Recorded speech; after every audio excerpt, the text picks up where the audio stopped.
Hello friends, welcome to my YouTube channel life health. और एक बार फिर से मैं आपके साथ जुड़ चुकी हूँ सरांजलि। और फ्रेंड्स, आज हम बात करने वाले हैं कि प्रेगनेंसी के दौरान ब्लीडिंग होना नॉर्मल होता है या फिर किसी प्रॉब्लम का संकेत। तो आइए फ्रेंड्स जानते हैं। दोस्तों, जब प्रेगनेंसी की न्यूज़ हमें मिलती है तो हम काफ़ी एक्साइटेड होते हैं।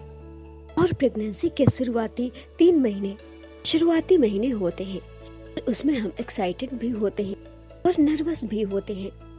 और ऐसे में शुरुआती 3 महीनों में अगर ब्लीडिंग होने लगे प्रेगनेंसी के टाइम, तो हम और ज्यादा नर्वस होते हैं और टेंशन में आ जाते हैं। प्रेगनेंसी के शुरुआती 3 महीनों में वैसे भी कुछ समझ में नहीं आता है, क्योंकि प्रेगनेंसी इतनी छोटी होती है, ना ही वो पेट में दिखाई देती है और ना ही उसके खास कुछ लक्षण दिखाई देते हैं।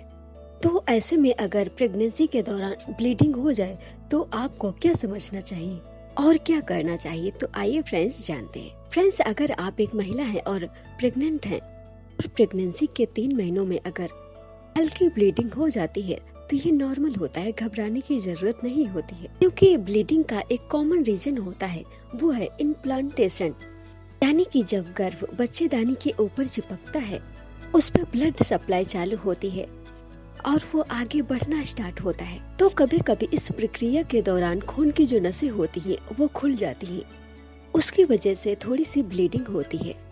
इसे इम्प्लांटेशन ब्लीडिंग बोला जाता है। ज्यादातर इस ब्लीडिंग से गर्भ को कोई नुकसान नहीं होता है, तो इसमें आपको घबराने की कोई जरूरत नहीं है। और कभी कभी ब्लीडिंग की वजह खराब प्रेगनेंसी भी होती है। अगर बच्चेदानी में पनपता हुआ गर्भ ठीक नहीं है, उसकी अंदरूनी बनावट ठीक नहीं है, तो कुदरत कभी भी खराब गर्भ को आगे बढ़ने नहीं देती है। अगर उसमें कोई मेजर खराबी है, जेनेटिक प्रॉब्लम है, तो ऐसी प्रेगनेंसी ठीक नहीं बनती है।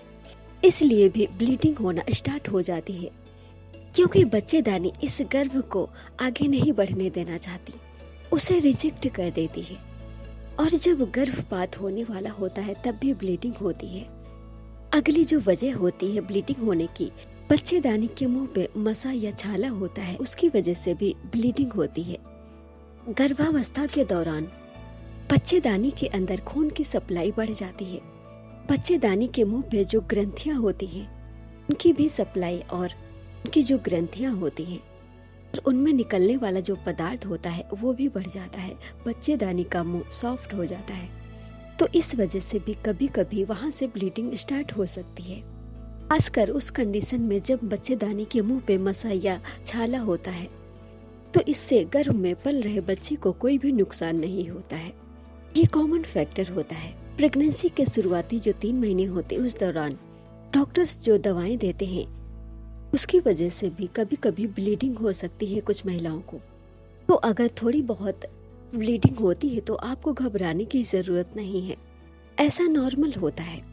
लेकिन आपको अपने डॉक्टर से कंसल्ट जरूर करना चाहिए, उनसे सही राय लीजिए। और अगर आपको ज्यादा ब्लीडिंग हो रही है तो आपको सोचने की जरूरत नहीं है, आपको तुरंत डॉक्टर से संपर्क करना चाहिए। ब्लीडिंग के साथ अगर दर्द भी होता है तो आपको तुरंत डॉक्टर के पास जाना चाहिए। अगर रात में भी दर्द होता है तो भी आपको डॉक्टर से संपर्क जरूर करना चाहिए। अगर आपको थोड़ी ब्लीडिंग होती है, जो नॉर्मल रीजन मैंने बताए, उसमें आप थोड़ा सा वेट कर सकते हैं या फिर आप डॉक्टर से संपर्क करके उनसे सलाह ले सकते हैं। ऐसे में आपको डॉक्टर अल्ट्रासाउंड या फिर सोनोग्राफी कराने की सलाह देते हैं, क्योंकि इस दौरान बच्चे की ग्रोथ कैसी चल रही है, बच्चा सुरक्षित है या नहीं, कहीं ब्लीडिंग तो नहीं हो रही, गर्भपात होने की संभावना तो नहीं है। इस वजह से सोनोग्राफी या अल्ट्रासाउंड कराना काफी आवश्यक होता है।